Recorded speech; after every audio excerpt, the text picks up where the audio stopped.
রহমতের নবী ঘোষণা করেছেন যুদ্ধের দামামা বেজেছে, তোমরা প্রস্তুতি নাও, আমরা যুদ্ধের ময়দানে যাব। সাহাবিয়া তার স্বামী যুদ্ধের ময়দানে বহু আগেই চলে গেছে, শহীদ হয়ে গেছে।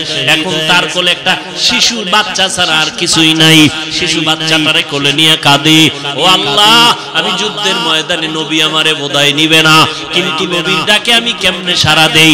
বাচ্চাটারে কোলে নিয়া সাহাবিয়া নবীর সাহাবিয়া মহিলা নবীর দরবারে হাজির হইয়া বলেন, ইয়া রাসূলুল্লাহ, আমার বাচ্চাটা আমি যুদ্ধের ময়দানে অক্ষ করে দিলাম, আমার স্বামী তো আগেই চলে গেছেন, আমাকে নিলে তো খুশি, বাচ্চাটা দিয়ে দিলাম। রহমতের নবী বলেন, ও মা, তোমার বাচ্চা যুদ্ধের ময়দানে দিলে কি লাভ হবে? আল্লাহর বান্দি কাঁদে আর কয়, ও পয়গম্বর, বেঈমানের পক্ষ থেকে যখন তীর ধনুক আসবে আমার বাচ্চাটারে ঢাল বানায় দিবেন, আর আমার বাচ্চার শরীরের মধ্যে দুশমনের তীরের আঘাতগুলো লাগবে, আমার এই আঘাতগুলো বাচ্চা সহ্য করবে আর সাহাবী নিরাপত্তা লাভ করবে। কিয়ামতের ময়দানে আল্লাহ আমাকে শাহাদাতের বরকতে জান্নাত দিয়ে দিবে। হেসে হেসে উড়াইয়া দিতেছে যুবক,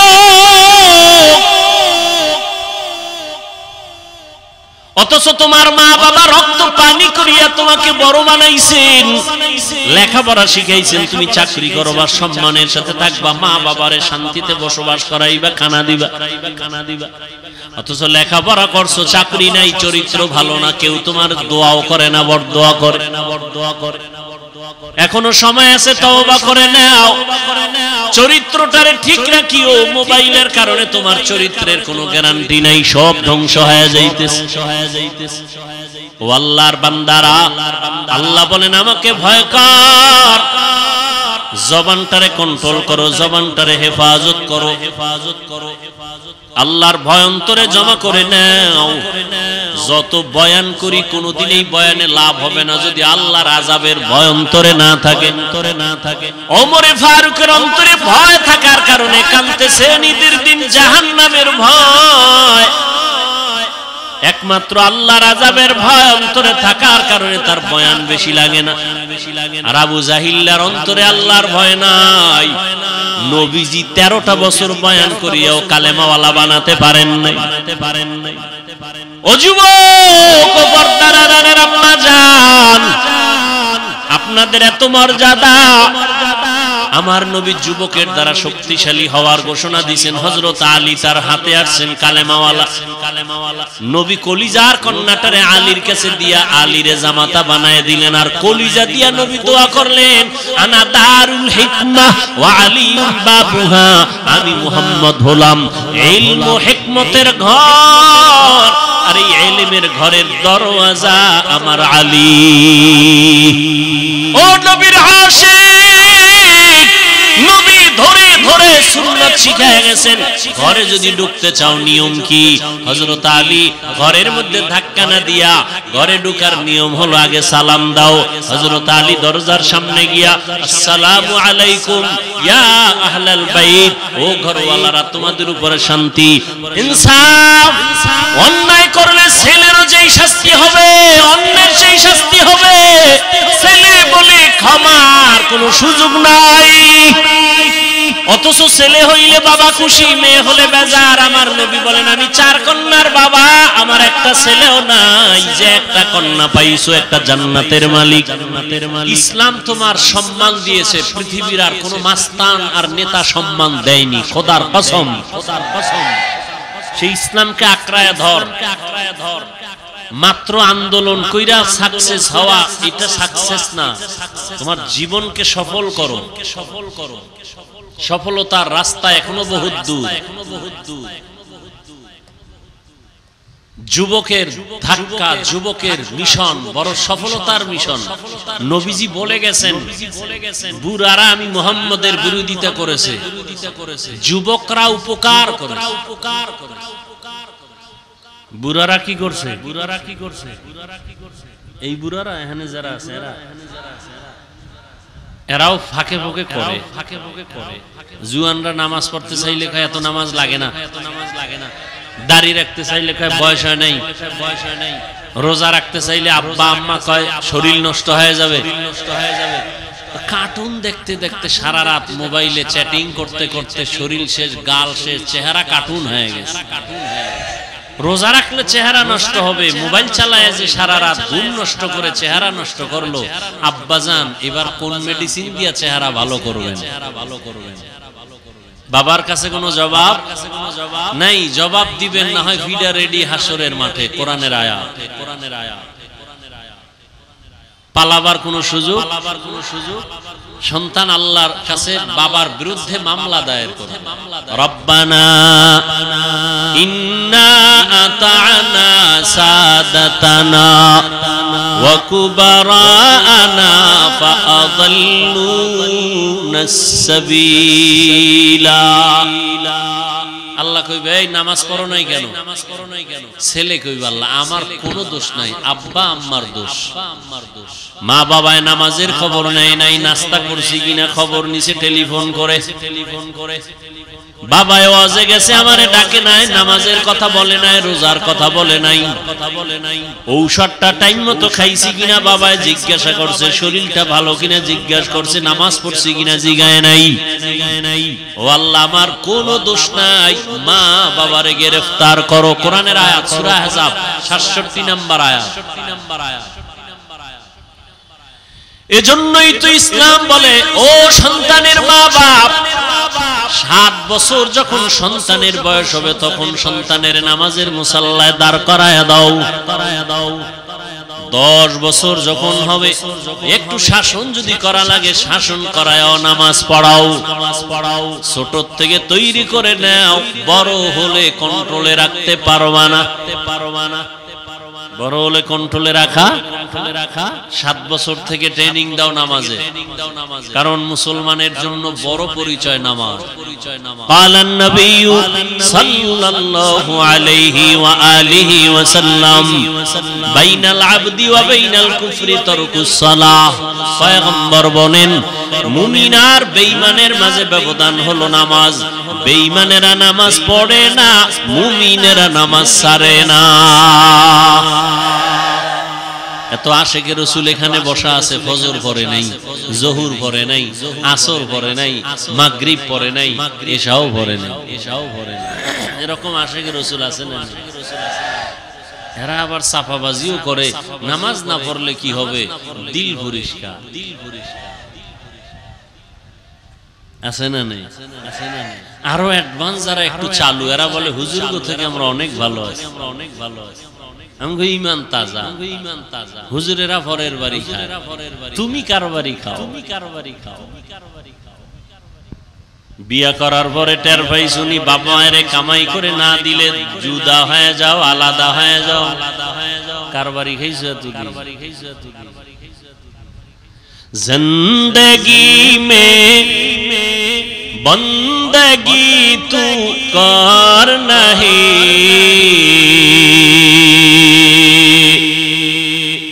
जिंदगी में बंदगी तू कर नहीं,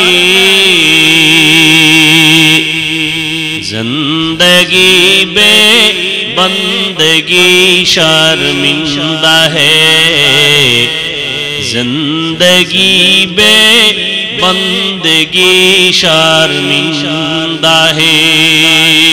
আপনাদের ঘুম আসতেছে? একটু কি বসা যাবে? কি করবেন? ঘুমাবেন?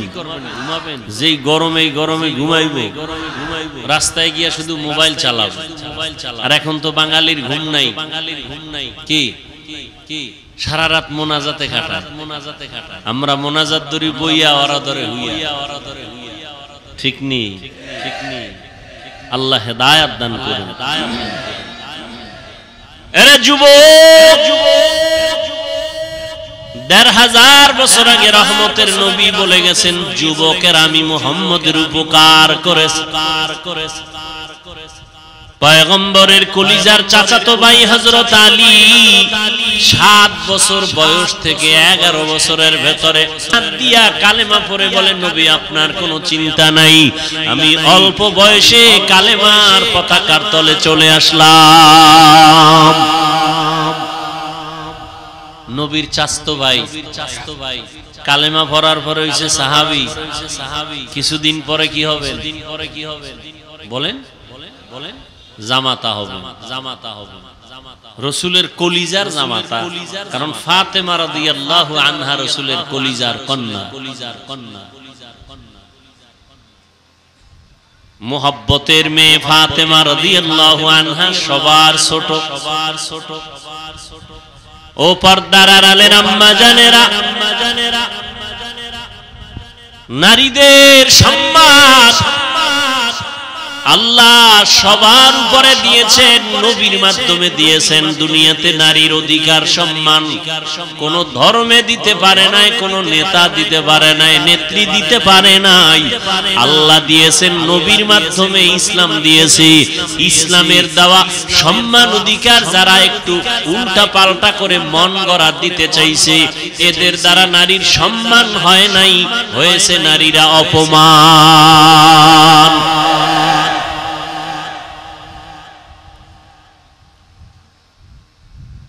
প্রত্যেকটা জিনিস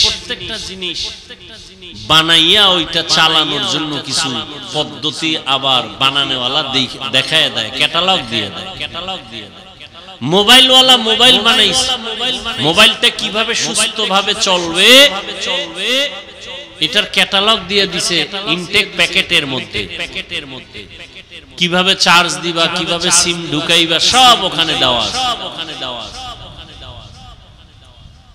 মন গড়া কিছু করতে গেলে মোবাইল চলবে না, ধ্বংস হয়ে যাবে। আল্লাহ মানুষ বানাইছেন, মানুষ কিভাবে শান্তির জীবন যাপন করবে ক্যাটালগ দিয়ে দিয়েছেন কোরআনুল কারীম। বুঝাবার জন্য রাসূল দিয়েছেন রাহমাতুল লিল।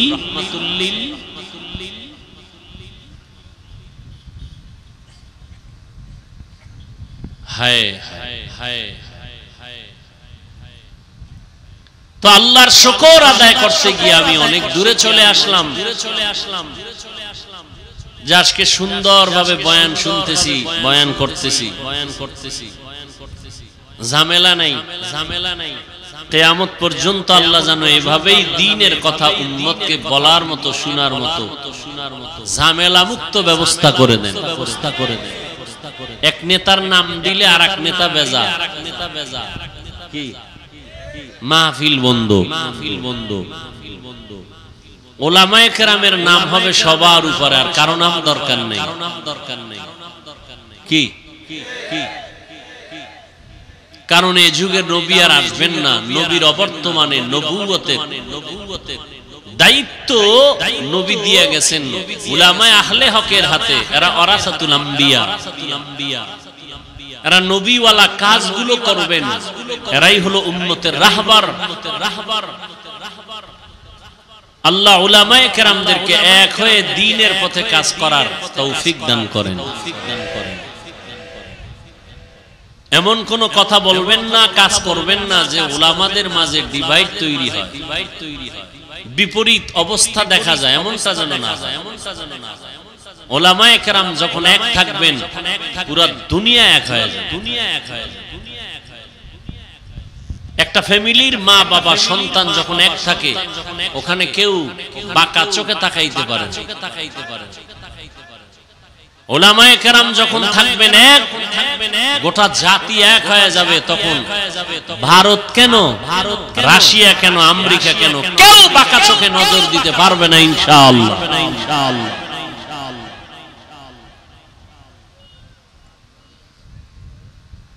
কোরআনে হাকিমের সূরা আহজাবের আমি দুইটা আয়াত পড়েছি রাসূলের হাদিস থেকে। এটা ছোট্ট হাদিস পড়েছি।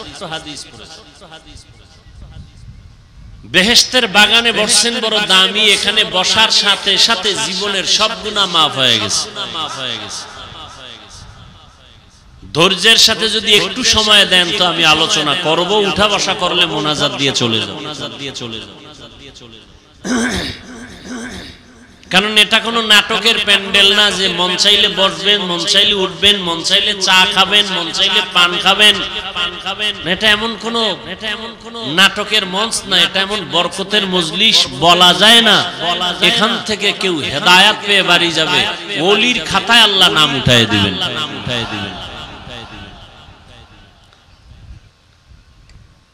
ইয়া আইয়ুহাল্লাযীনা আমানুত্তাকুল্লাহ, ও দুনিয়ার মুমিন তোমরা আল্লাহকে ভয় করো, তাকওয়া অর্জন করো। আকুলু কাওলান সাদীদা, জবান দ্বারা যা বলবা সঠিক সত্য শালীন ভাষায় বলিও। কি লাভ হবে? এক নাম্বার লাভ, ইউসলিহ লাকুম আমালাকুম, টুটা ফাটা যে আমল করছো ভুলে ভরা, আমি আল্লাহ আমলগুলোকে পরিশুদ্ধতার সাথে কবুল করে ফেলবো। সুবহানাল্লাহ। না দুই নাম্বার পুরস্কার, ওয়ায়াগফির লাকুম যুনুবাকুম, জীবনে যত গুনাহ করেছো সব গুনাহ আমি maaf করে দিব। ওয়া মান ইউতিইল্লাহ ওয়া রাসূলাহু, যারা আমি আল্লাহ এবং আমার রাসূলের তাআত করবে, ফাকাদ ফাযা ফাওজান আযীমা, অতঃপর তাদের বিজয় হবে চূড়ান্ত বিজয়, সফল বিনা হিসাবে জান্নাতি। হাদিস পড়েছি, রাসূল বলেন, মাইয়াজমান লিমা বাইনা লাহইয়াইহি ওয়া মা বাইনা রিজলাইহি আজমান লাহুল জান্নাহ। রহমতের নবী বলেন, দুইটা জিনিস হেফাজতের জিম্মাদারি যদি তোমরা উম্মতেরা নাও, আমি নবী তোমাদের জান্নাতে নেওয়ার জিম্মাদারি নিব। কয় জিনিস? এক, দুই ঠোঁটের মাঝে জবানের হেফাজত করো, দ্বিতীয় লজ্জাস্থানের হেফাজত করো। আয়াতের মধ্যে দুইটা আদেশ দিয়েছেন আল্লাহ মুমিনকে, কোন বেঈমানকে দেন নাই। কেন? বেঈমান জান্নাত পাবে না, জান্নাত পাবে শুধু মুমিনেরা।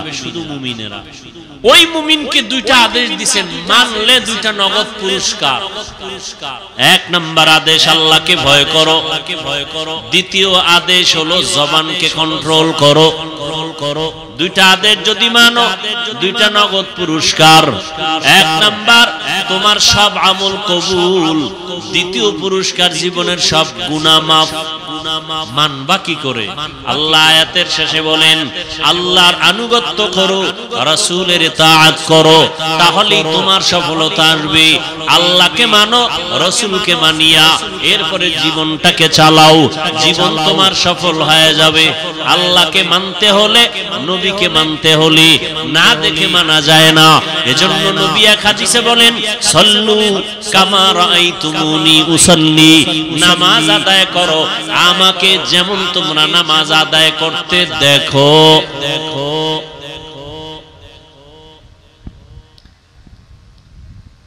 নবীকে যেমন নামাজ আদায় করতে দেখো তেমন তোমরা আদায় করো। কিতাবে দেখো, নবী বলেন না, বলছে আমাকে দেখো। কিতাবে না, কারণ কিতাবে অনেক কিছু আছে বুঝবা না, বুঝার মেধা নাই। আমি নবী যেভাবে বুঝাই ওইভাবে বুঝো। কিতাব যদি একা একা বুঝতে যাও সম্ভব হবে না, আমি যেভাবে বুঝাবো ওইভাবে বুঝবা। আমি শুধু মুখে বুঝাবো না, প্র্যাকটিক্যাল আবার আমল করে বাস্তবায়নে দেখায় দিব। চুল কাটা সুন্নত কিতাবে আছে, আমি নবী এটা আমলের মাধ্যমে প্র্যাকটিক্যাল দেখায় দেই। কিতাব দেখলে হবে না, কিতাবের কথা শুনো, আমি মুহাম্মদ রে দেখো। কিতাবের মধ্যে আছে আঙ্গুলের নখগুলো সুন্নত তরিকায় কাটো।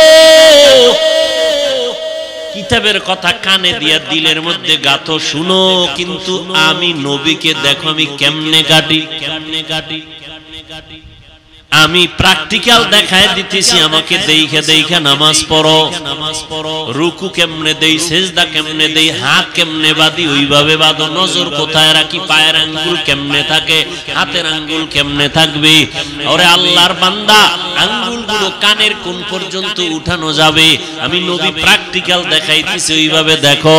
এই উম্মতেরা বলবে নবীরে দেখা যায় না, আমরা কেমনে নবীর অনুসরণ করি দেখবো।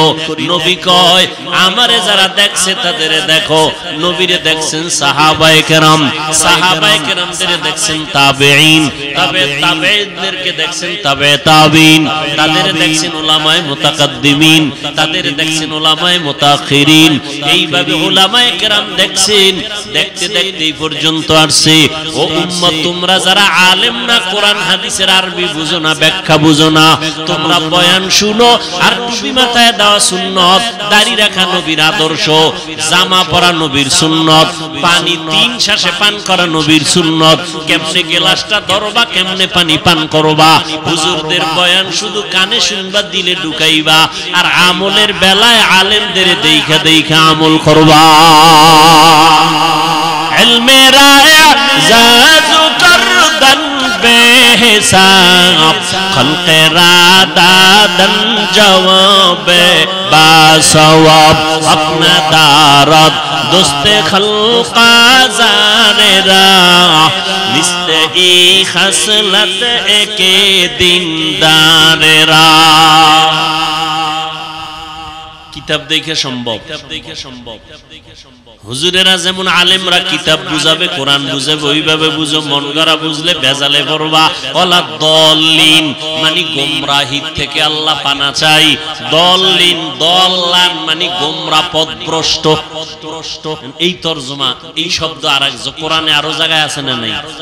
হ্যাঁ, নেও যদি তুমি গোমরা কও ঈমান যাবে গা, কয় কেমনে? কয় অদ্দুহা ওয়াল লাইলি ইযা সাজা মা ওয়াদ্দাকা রাব্বুকা ওয়া মা ক্বালা ওয়ালাল আখিরাতু খায়রুল লাকা মিনাল উলা ওয়ালা সাওফা ইউতিকা রাব্বুকা ফাতারদা।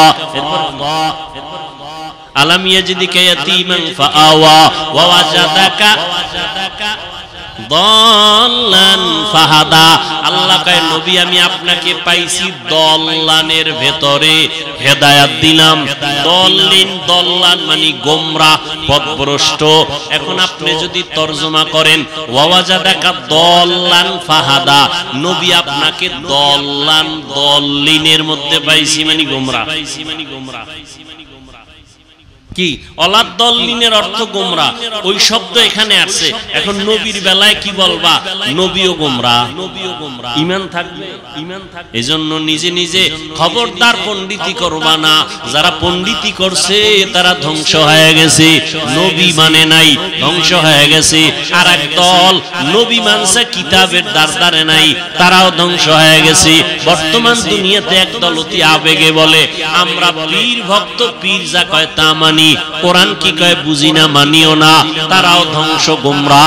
আর এক দল বলে আমরা কোরআন হাদিস অনুযায়ী চলবো, কোন হুজুর মানি না, আলেম মানি না, ব্যক্তি মানি না, তারাও গোমরা।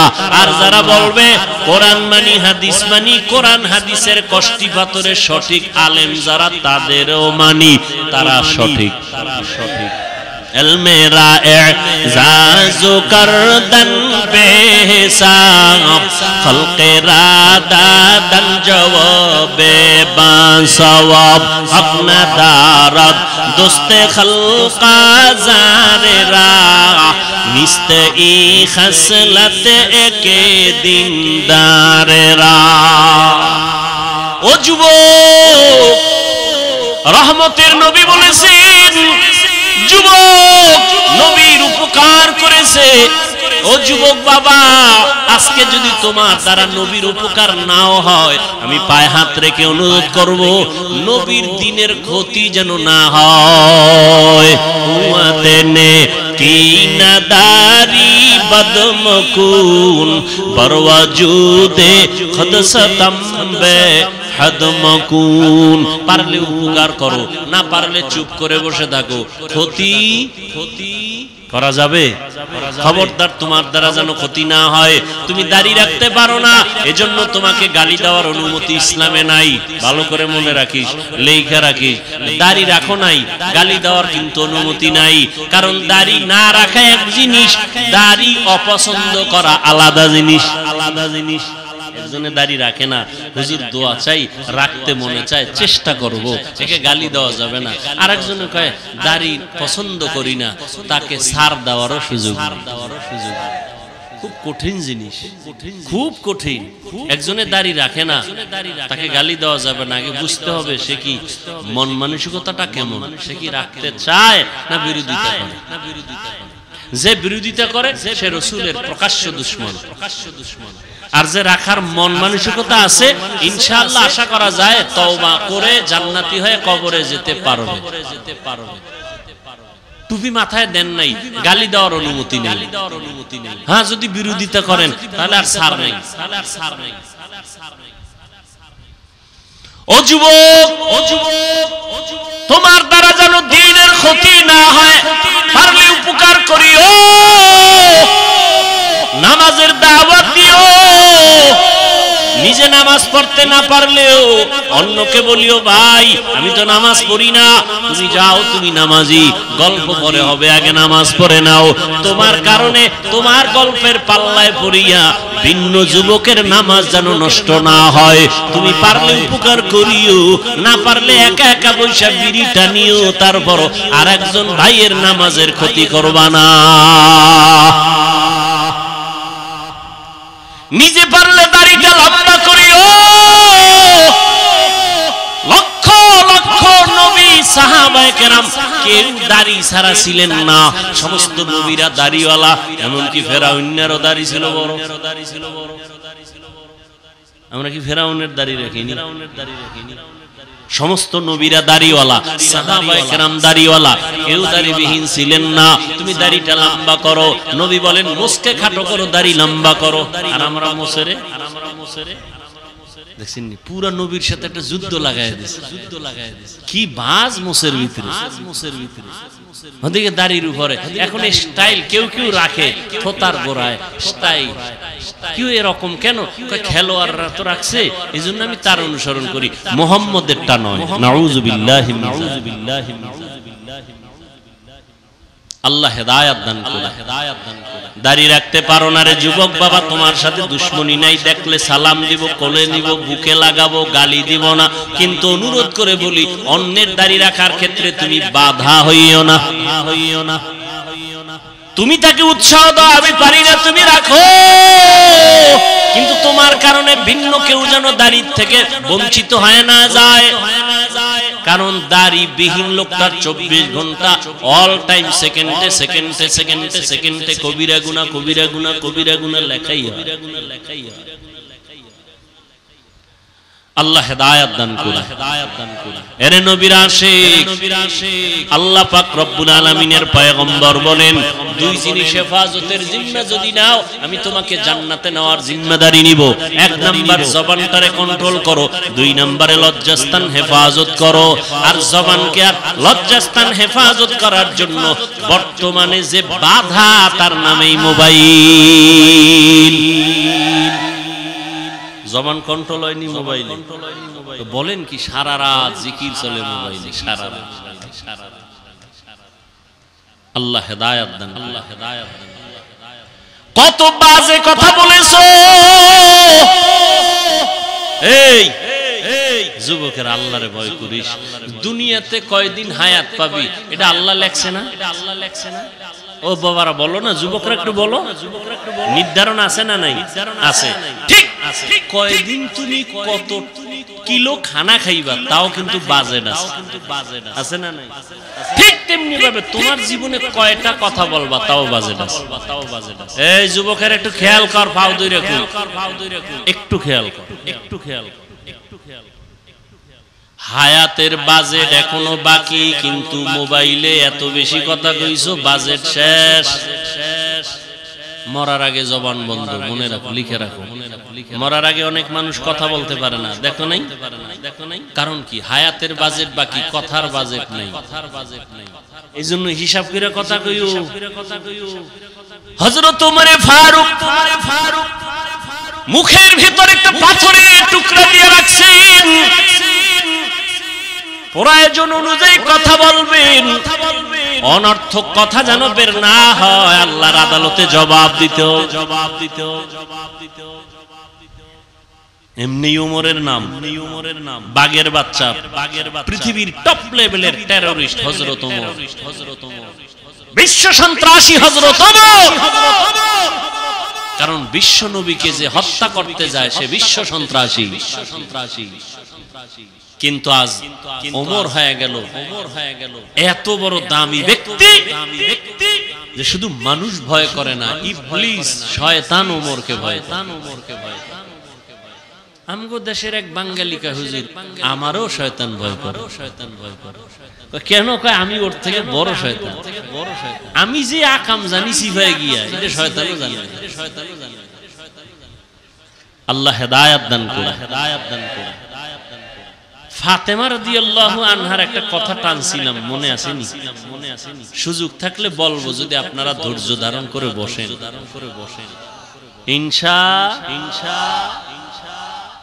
নামাজ তো পড়েন নাই, ফজরটাও পড়বেন কিনে নিয়ে তো টেনশন নেই। এই টেনশন আমাদের, নামাজ পড়তেই হবে। একা একা যায় যদি নামাজটা না পড়ে ঘুমাই, বউও কিছু কইব না ভয়, কিন্তু আমার ভিতরে আল্লাহর ভয়। যে সম্মান তো আমি টাকা দিয়ে অর্জন করতে পারি না, এই সম্মান তো আমার সার্টিফিকেট দেওয়া হয় নাই, সম্মান আল্লাহ দিছেন। যদি আল্লাহকে বেজার করি, আল্লাহ সম্মান ধুলায় মিশাই দেয়। পারেনি আল্লাহ, পারেনি আল্লাহ।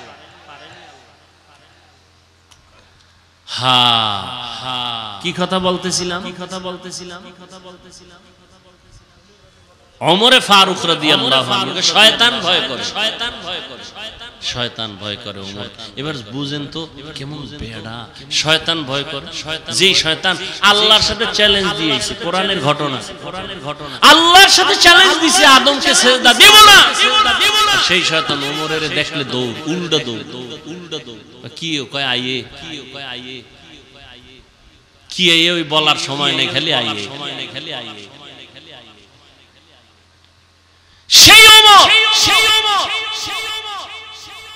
ঈদের দিন, রোজার ঈদের দিন দরজা আটকায় কাঁদতেছে। সাহাবী আবু হুরায়রা রাদিয়াল্লাহু তাআলা আনহু বলেন, ভাই ওমর কানেন কেন? জাহান্নামের ভয়। আরে 10 জন সাহাবা জান্নাতের সুসংবাদ পেয়েছেন, এর ভেতর আপনি দ্বিতীয়, আপনি কাঁদেন কেন? আপনি তো জান্নাতের সুসংবাদ প্রাপ্তদের অন্তর্ভুক্ত।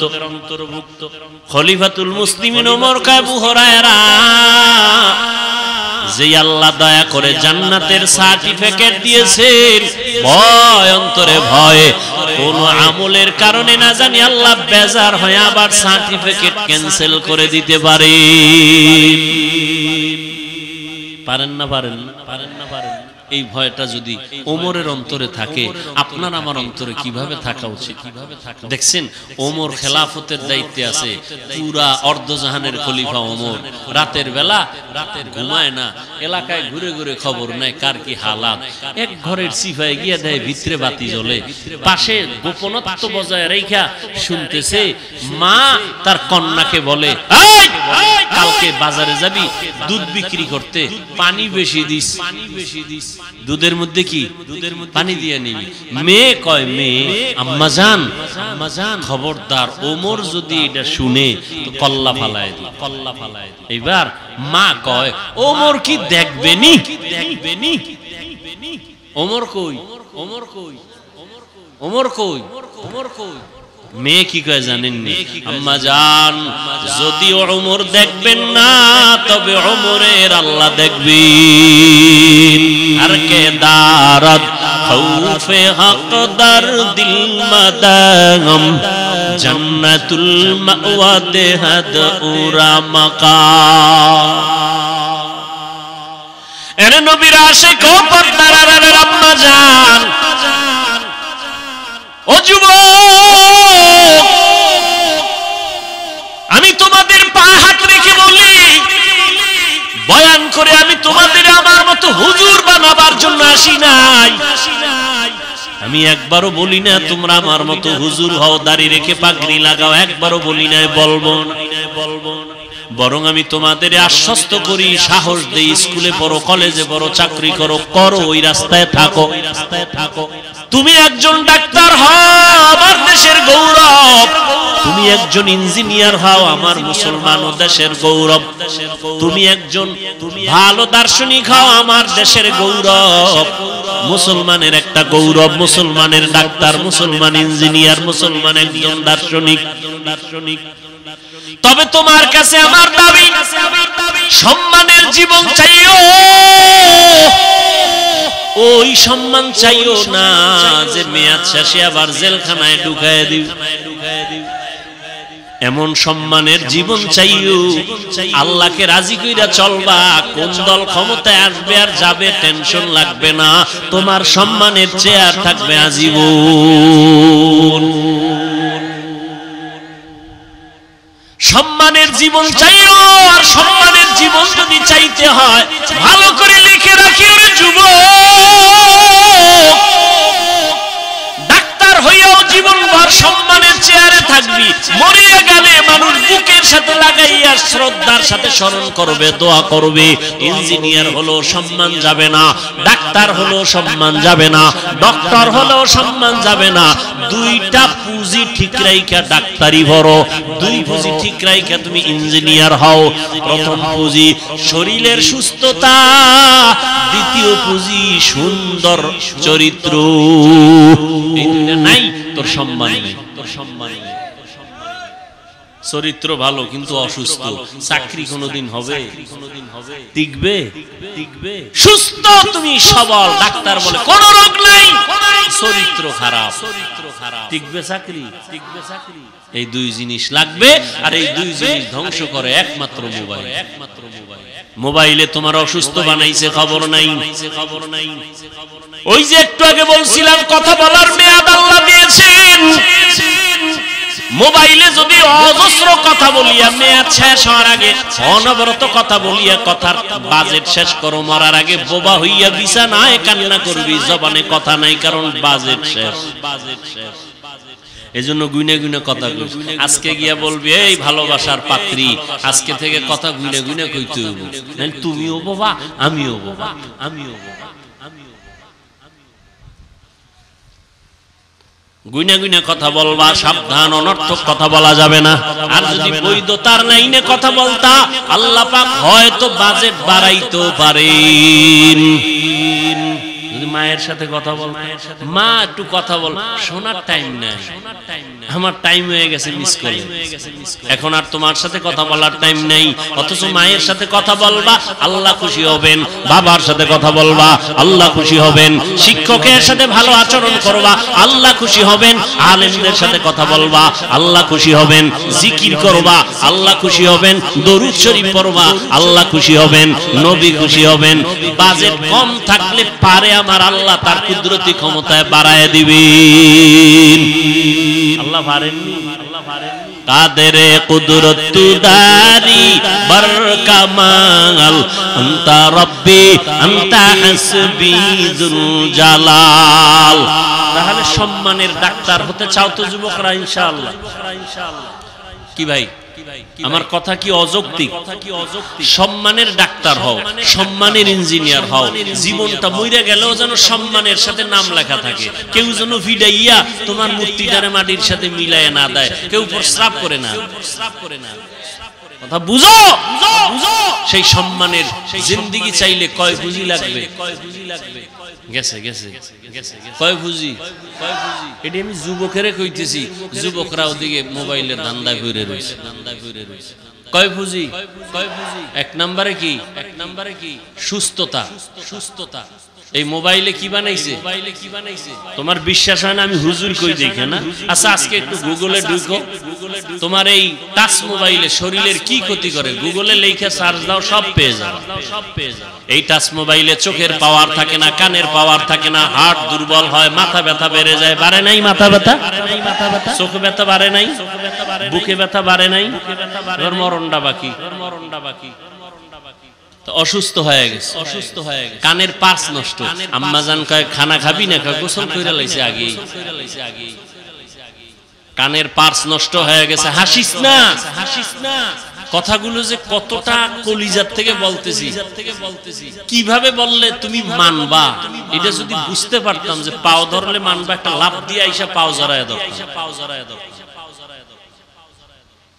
এক হুজুর, হুজুর এলাকায় আসছে, সবাই দোয়ার জন্য যায়, দোয়ার জন্য যায়, সালাম দেয়, হুজুর দোয়া চাই। এক হিন্দু ছেলে আইছে দোয়ার জন্য, হুজুরে হিন্দু ছেলের হাত ধরছে, ধইরেই সালাম দিছে, হুজুর দোয়া চাই, সালাম টালাম দেয় নাই, দোয়া সালাম দেয় নাই, দোয়া সালাম দেয় নাই। কয় আমি হিন্দু। হুজুরে হাত আর ছাড়ে না, চেহারার দিয়ে তাকায় রইছে এক ধ্যানে। কিছুক্ষণ পর হুজুরের চোখ বেয়ে পানি পড়ে। যুবক কয় কি বেয়াদবি করলাম, আর আদব তো বুঝি না, বিধর্মী।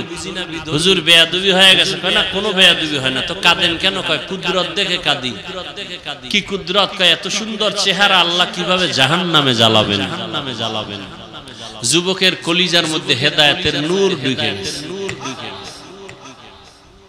যুবক যাও যাও যাও বাড়ি চলে গেছে। হুজুর কি কইলো কি কইলো কি কইলো, এটা পুরা শরীর গরম হয়ে গেছে। ভাবতে ভাবতে একা একা কয় জাহান্নাম তো বহু পর, কিয়ামতের বিচার টিচারের পর। আরে মরার সময় যে আমার ধর্মে আগুন লাগাই দিবে মুখে, এইটাই তো বড় জাহান্নাম। না, এই আগুনে জ্বলবো না।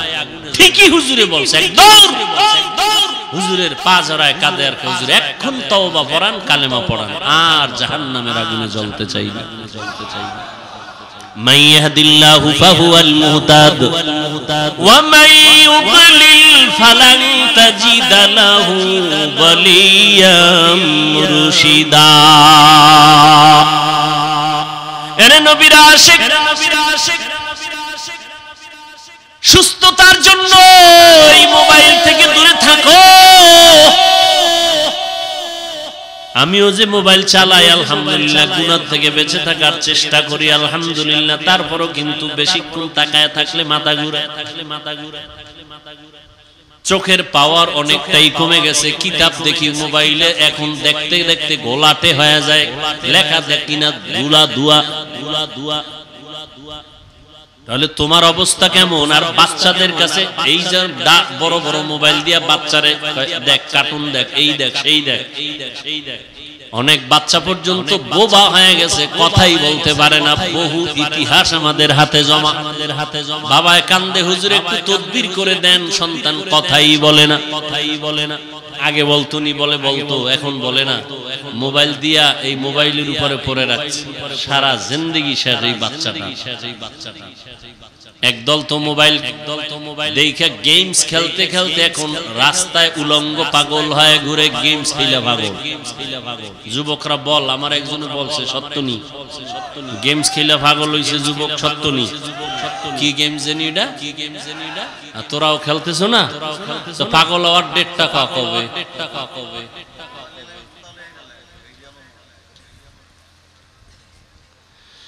হেসে হেসে উড়াইয়া দিতেছ রে যুবক।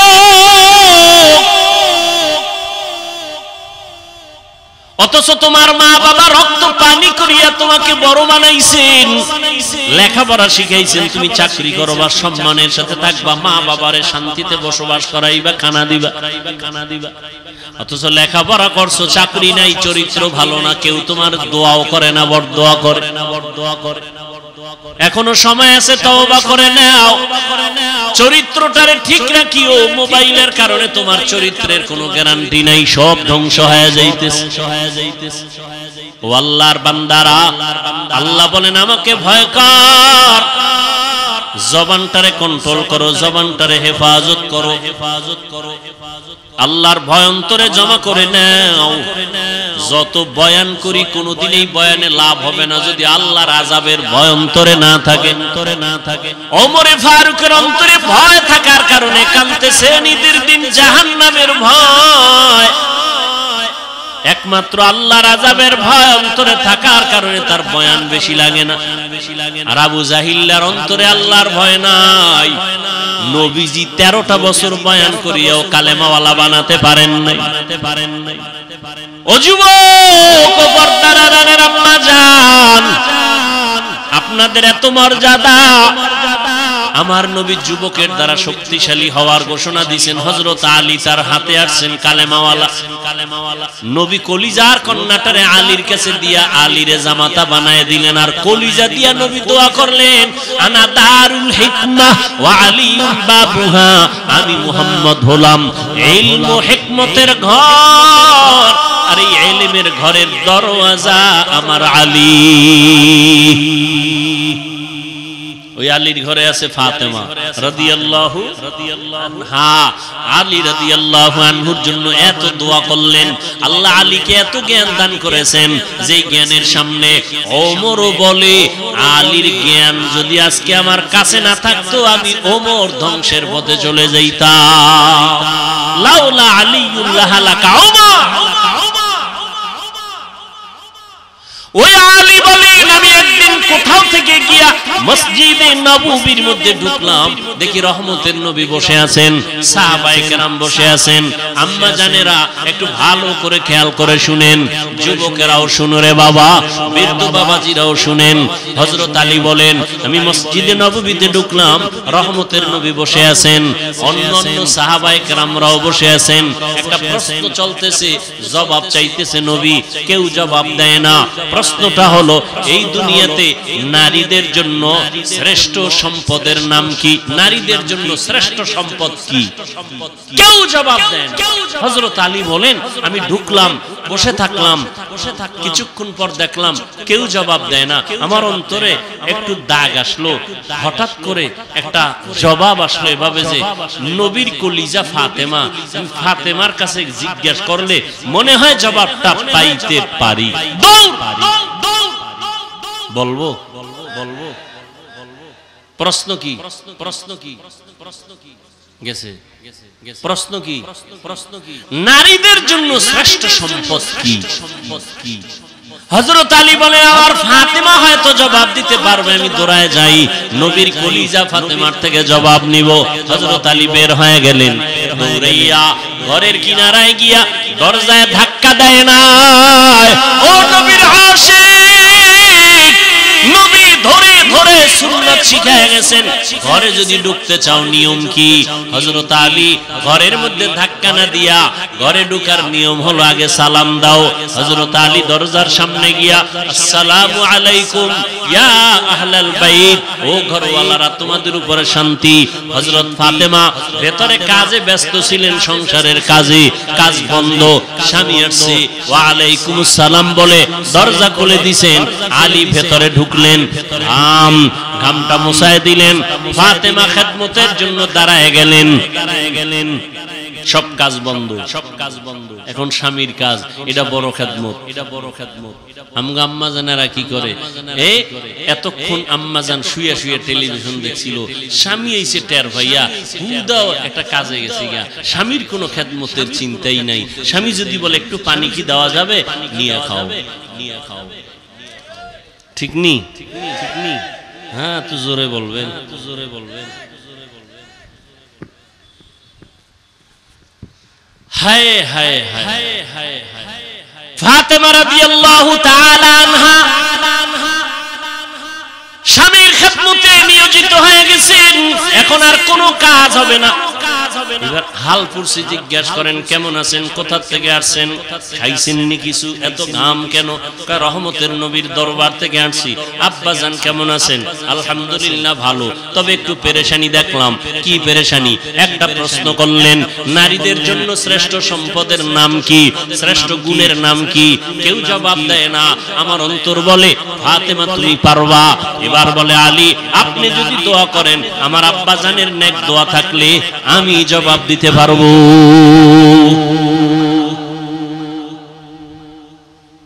আম্মা জান, আম্মা জান এমন দোয়া পাইছেন মা ফাতেমা রাদিয়াল্লাহু আনহা।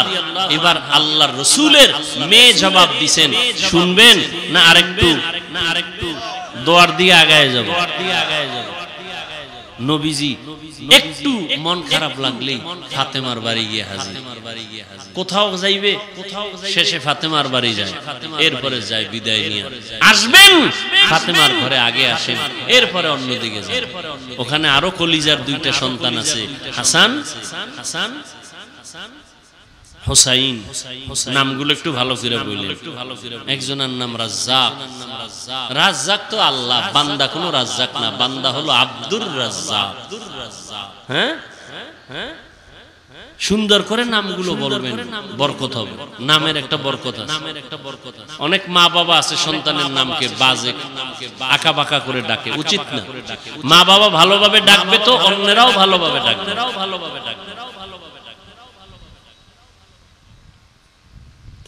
নামই তো নাই, ভালো নামই তো নাই, তো ভালো করে ডাকবে কি? নাম হলো হৃদয়, সাগর, নদী, পাহাড়, তুফান, সন্তানের নাম তুফান, হ্যাঁ, বৃষ্টি, হ্যাঁ, দুনিয়াতে ঠাডা ভরা নাম আর হয় না, খুঁজে ডিরে নিয়েছে। অথচ সারা দুনিয়ার কোন বিধর্মীর ঘরে ইসলামের একটা নাম আছে, রহিমা, আব্দুর রহমান, বেঈমানের নাম আমগো রাখতে হবে। আমরা এতটাই দুর্বল কেন, এত ঠেকা কেন? আল্লাহর কোরআনে ইসলামের নামের অভাব, আফসোস। অথচ রাসূল সহিহ হাদিসে বলেন, কিয়ামতের দিন শুধু নামের বরকতেও অনেকে জান্নাতে চলে যাবে।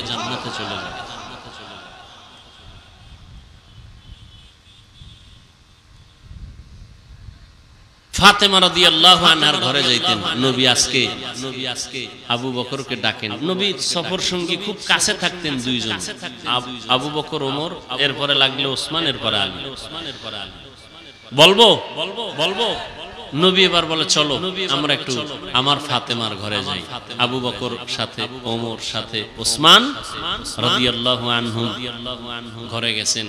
ফাতেমা রাদিয়াল্লাহু আনহা নবীকে নাস্তা দিয়েছেন। মেহমান, আমার বাবা দু জাহানের সরদার, এক সুন্দর স্বর্ণের পেয়ালায় মধু কি দিছেন? মধু দিছেন, মধু নবীর সামনে রাখলেন। নবী নজর দিয়ে তাকায় দেখে, সুন্দর পেয়ালায় সুন্দর মধুর মাঝে একটা চিকন কালো এভাবে পড়ে আছে। কি বলে না কেন? চুল। নবী দীর্ঘ টাইম তাকায় রইলেন। এবার নবী খোলাফায়ে রাশিদিনকে বলেন, আপনারা কিছু টের পাইছেন নি? আবু বকর বলেন, ইয়া রাসূলুল্লাহ, টের পাইছি। কি পাইছেন? সুন্দর পেয়ালায় সুন্দর মধুর মাঝে কি কথা কয় না, কালো চুল পাইছি। এই মা বোনেরা ভালো করে শুনেন, কালো চুল পেয়েছ। ওমর দেখছেন নি? কয় দেখলাম। ওসমান দেখছেন নি? কয় দেখলাম। একটা মন্তব্য করেন তো এর উপরে। আবু বকর কয় আমি করি। রাসূল বলেন করেন। ইয়া রাসূলুল্লাহ, মানুষের ভেতর একটা দিল আছে, দিল আছে না নাই? দিলটা হলো স্বর্ণের পেয়ালার মতো সুন্দর, আর এই কলবের ভিতরে ঈমানের নূর হলো মধুর মতো মিষ্টি। আর ঈমান অনুযায়ী আমল করা হলো চুলের মতো চিকন কঠিন। মন্তব্যটা কেমন হইল? কথা কয় না। এবার আবু বকর মন্তব্য করছে, ওমর কি বাদ যাবে? কথা কয় না। ওমরে ফারুক বলেন, ইয়া রাসূলুল্লাহ, আমিও কি করব নি মন্তব্য? করেন।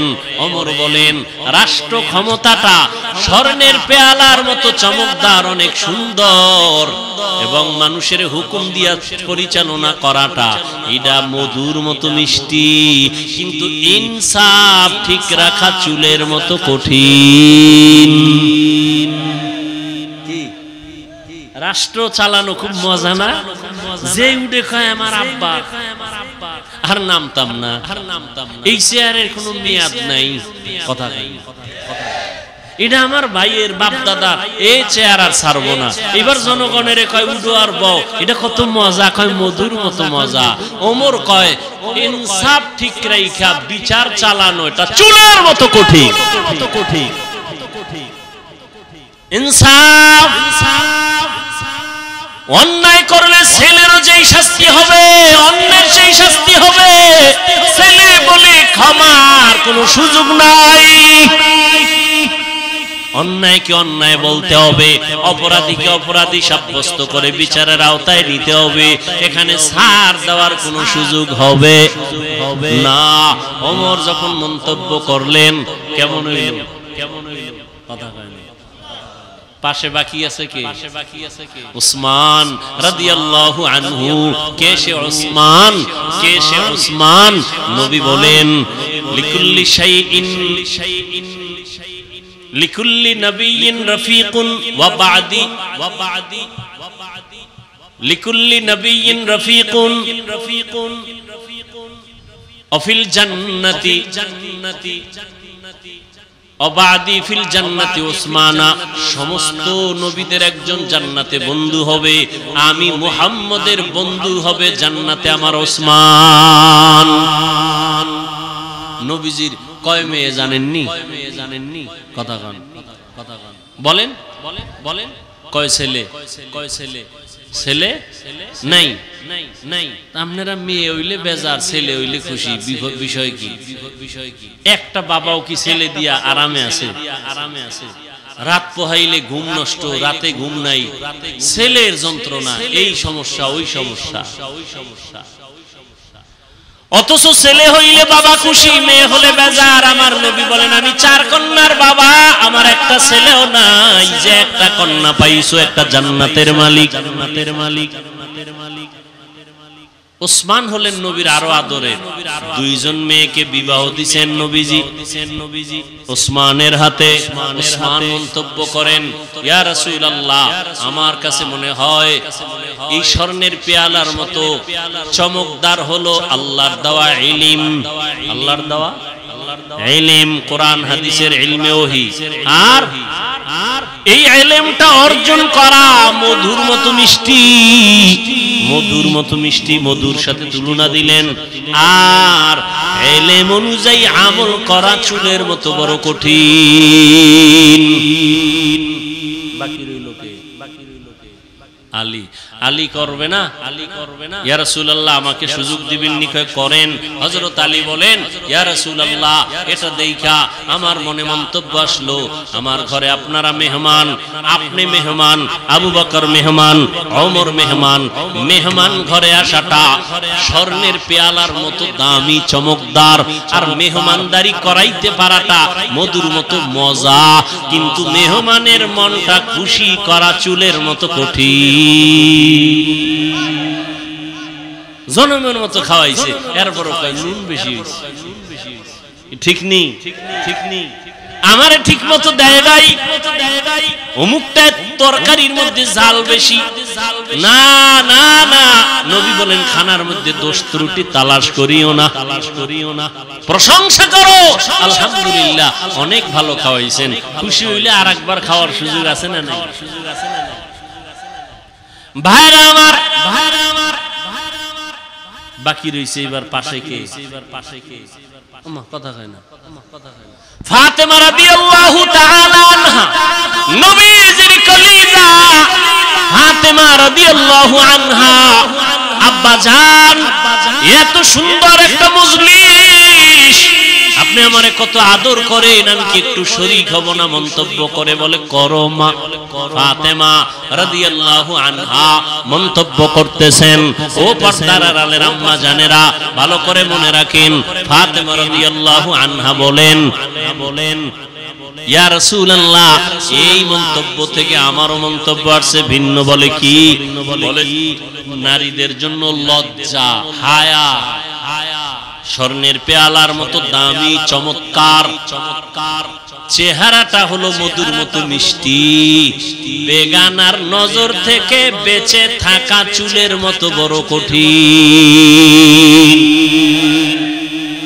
বেগানার নজর থেকে চেহারাটাকে হেফাজতে রাখা সহজ না কঠিন? বড় কঠিন। একটা মানুষের চেহারাই হলো মূল আকর্ষণ। আর এইটারে যদি খোলা রাখে কি আর আকর্ষণ থাকে? আর আকর্ষণ থাকে না। এই জন্য বিবাহের পাত্রী দেখতে গেলে চেহারা দেখে না, এটা আকর্ষণ। আল্লাহ কুদরতি ভাবে এটাকে বানায় দিয়ে দিয়েছেন, আকর্ষণ লাগায়। ফাতেমা রাদিয়াল্লাহু আনহা মন্তব্য করলেন, এর মধ্যে মজা লাগে গেছে। এত সুন্দর মজলিসটা, নবীজি যেখানে হাজির, খুব মজা হইতেছে। আল্লাহ রে জিবরাইল কয়, আল্লাহ আমার একটু অনুমতি দিবেন নি? আমি যাই। হ্যাঁ, আমার একটু মজা লাগে, আল্লাহ অনুমতি দিবেন নি? জিবরাইল কয় যাও। আল্লাহ কয় চলে যাও। জিবরাইল রহমতের নবীর দরবারে এসে হাজির। সালাম। এত সুন্দর মজলিস দেখে নবী আমি সইতে পারি না, আমি আসছি, আমাকে একটু অনুমতি দিবেননি, আমি একটা মন্তব্য করব। আল্লাহর নবীকে করেন।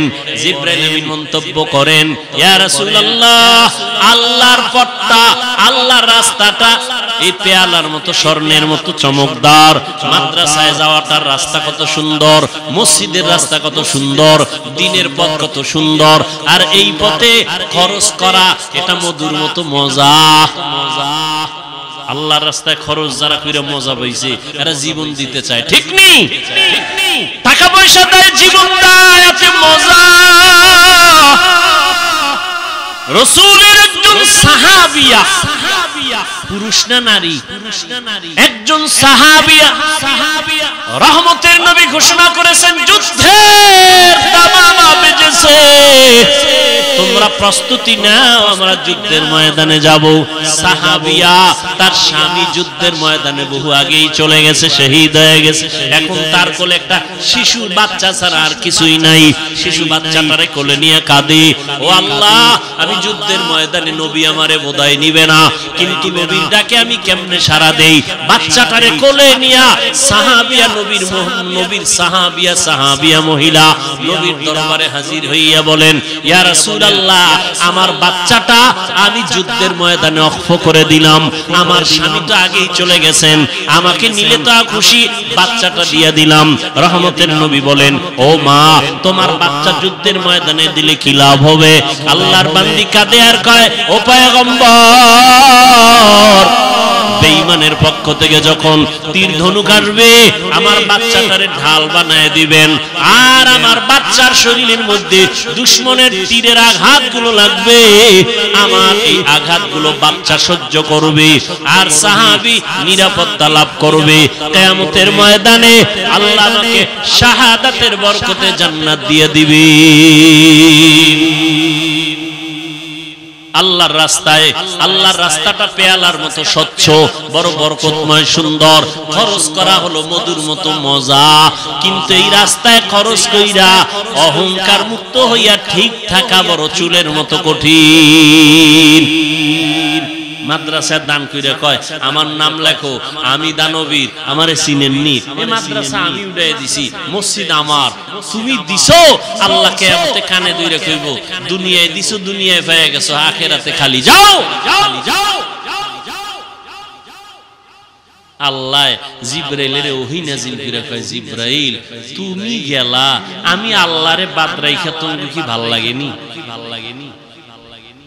আমারও অন্তর চাইতেছে, কুদরতি অন্তর, আমি একটা রহমতের নবীর সাথে সাথে একটা মন্তব্য করি মধু দিয়া।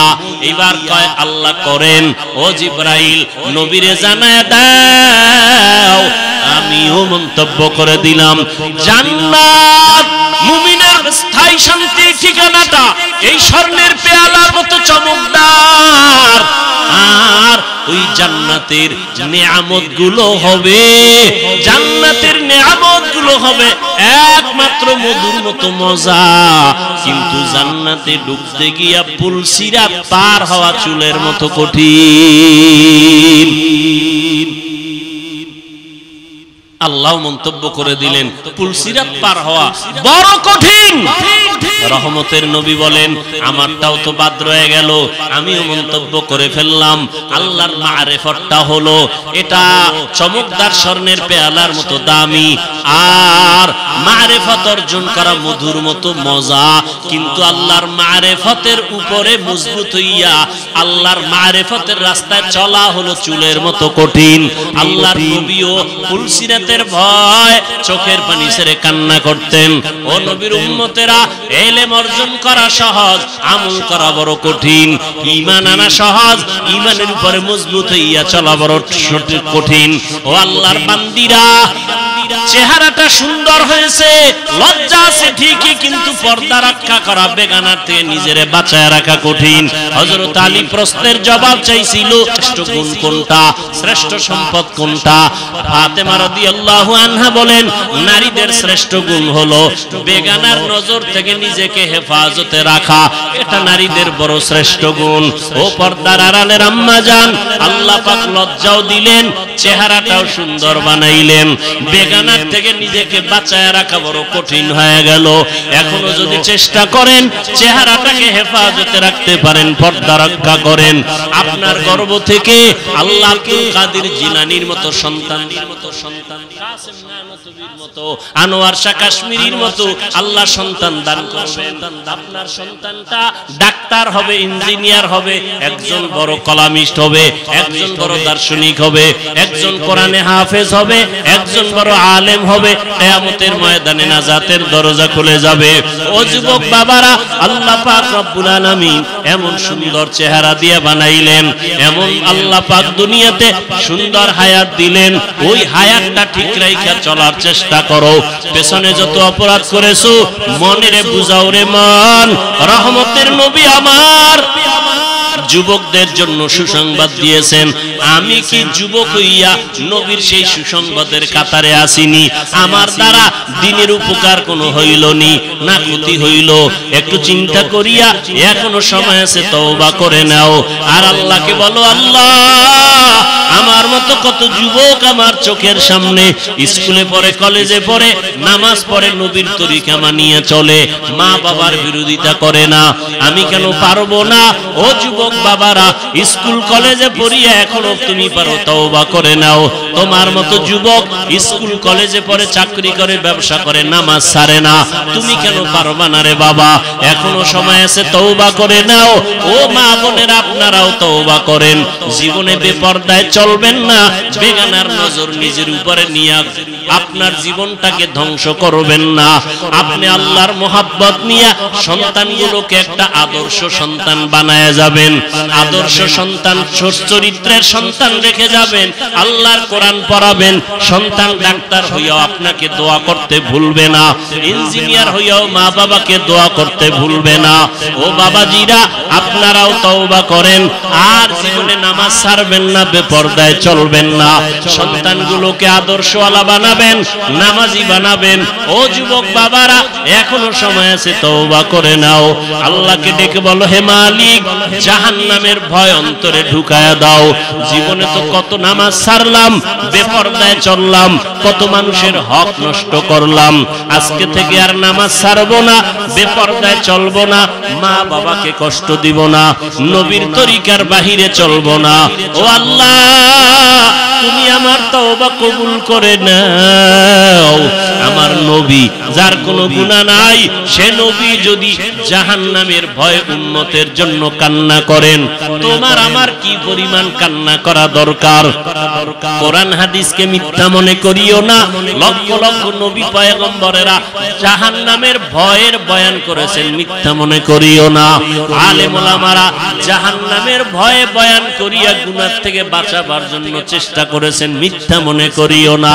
এখন থেকে তওবা করো, মনেরে বুঝাও, লক্ষ লক্ষ নবীরা মিথ্যাবাদী হতে পারেন না, লক্ষ লক্ষ আম্বিয়ায়ে কেরাম, সাহাবায়ে কেরাম মিথ্যা হতে পারে না, লক্ষ কোটি ওলামায়ে কেরাম মিথ্যা বলতে পারেন না। আল্লাহর কোরআন এখনো সত্য কেউ ভুল বের করতে পারে নাই। অতএব কোরআন সত্য, গুনাহগার হইয়া কবরে গেলে জাহান্নামে যেতে হবে, তাও সত্য। এই কথা অন্তরে নিয়া মনে মনে তওবা করো। আর আল্লাহকে বলো, আল্লাহ আজকে থেকে দাড়ি আর কাটবো না, বেপরদায় চলবো না, মা বাবাকে আর কোনোদিন কষ্ট দিব না, ওলামায়ে কেরামের পরামর্শ নিয়ে চলবো। তওবা করার মতো যদি অন্তর তৈরি হয়, খাঁটি তওবার নিয়ত যাদের আছে, দুটো হাত আমার আল্লাহকে দেখায়া দাও। আয় আল্লাহ, আমাদের হাতগুলো কবুল করে নেন, তওবা কবুল করে নেন। তওবার উপরে মজবুত হইয়া চলার মতো তৌফিক দান করেন, আমিন। আলহামদুলিল্লাহি রাব্বিল আলামিন, ওয়াসসালাতু ওয়াসসালামু আলা সাইয়্যিদিল আমবিয়াই ওয়াল মুরসালিন ওয়া আলা আলিহি ওয়া আসহাবিহি আজমাইন। ইয়া আরহামার রাহিমিন, ইয়া আরহামার রাহিমিন, ইয়া আরহামার রাহিমিন। রব্বিরহামহুমা কামা রব্বায়ানি সগীরা। আল্লাহুম্মা ইন্নাকা আফুউন কারীম তুহিব্বুল আফওয়া ফা'ফু আন্না। আল্লাহুম্মা ইন্না নাসআলুকা রিযাকা ওয়াল জান্নাহ ওয়া নাউযু বিকা মিন সাখাতিকা ওয়ান নার। ও দয়ার মালিক, গুনাহের বোঝা নিয়ে হাত তুলেছি, মেহেরবানি করে আমাদের জীবনের সব গুনাহগুলো মাফ করে দেন আল্লাহ। মাহফিল কবুল করে নেন, আয়োজনকারী সহযোগিতাকারীদের কবুল করে নেন।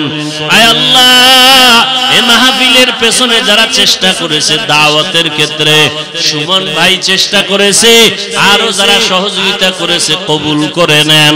যারা সহযোগিতার হাত বাড়িয়েছে তাদের নাজাতের ফয়সালা করে দেন। মসজিদ কবুল করে নেন, মাদ্রাসা কবুল করে নেন, এলাকার ঘরে ঘরে শান্তি দান করেন। মা বোনদের আবেদা বানায় দেন, পর্দানিশী বানায় দেন, সন্তানগুলো নেককার বানায় দেন। সারা দুনিয়াবাসীকে মাফ করে দেন, মুসলমানের হেফাজত করেন আল্লাহ। বাংলাদেশ শান্তির দেশ বানায় দেন। আয় আল্লাহ, দেশের জন্য দিনের জন্য যারা চেষ্টা করেছে কবুল করে নেন, এখনো যারা চেষ্টা করে কবুল করে নেন। ওলামায়ে কেরামদের কবুল করে নেন। মিথ্যা মামলায় জড়িত যারা কুদরতের দ্বারা মুক্তির রাস্তা খুলে দেন আল্লাহ। ইজ্জতের জিন্দেগি দান করেন, ইজ্জতের রিজিক দান করেন আল্লাহ। সবার কামাই রুজিতে হালাল ভাবে বরকত বাড়ায় দেন। মুখালিফের মুআফিক বানায় দেন। জাহিরি বাতিনি দুশমনের মোকাবেলায় বিজয় দান করেন। আয় আল্লাহ, উলামা তোলাবা উম্মতের অন্তরে ইজ্জত মুহাব্বত বাড়ায় দেন। ইলম হিলম হিকমত আমলে বরকত দান করেন। চলার পথে আমাদের জান মাল হাল পরিবার হেফাজতের ব্যবস্থা করে দেন। আয় আল্লাহ, মেহেরবানি করে অভাবীদের অভাব দূর করে দেন। কামাই রুজি ব্যবসা যারা করে বরকত বাড়ায় দেন, অভাব দূর করে দেন, ঋণ আদায়ের ব্যবস্থা করে দেন। মাদ্রাসা মসজিদ কবুল করে নেন। অন্যান্য শিক্ষা প্রতিষ্ঠান নবীর আদর্শে কবুল করে নেন। আমার কলিজার প্রত্যেকটা যুবকের দিনদার বানায় দেন। আয় আল্লাহ, 5 ওয়াক্ত নামাজি বানায় দেন। মোবাইলের গুনাহের থেকে হেফাজত করেন আল্লাহ। মা বোনদের আবেদা বানায় দেন।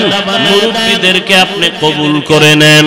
আমরা যারা হাত তুলেছি জানি না কার মা নাই বাবাও নাই, অন্ধকার কবর থেকে দোয়া চায়, মেহেরবানি করে সবার কবর জান্নাত বানায় দেন।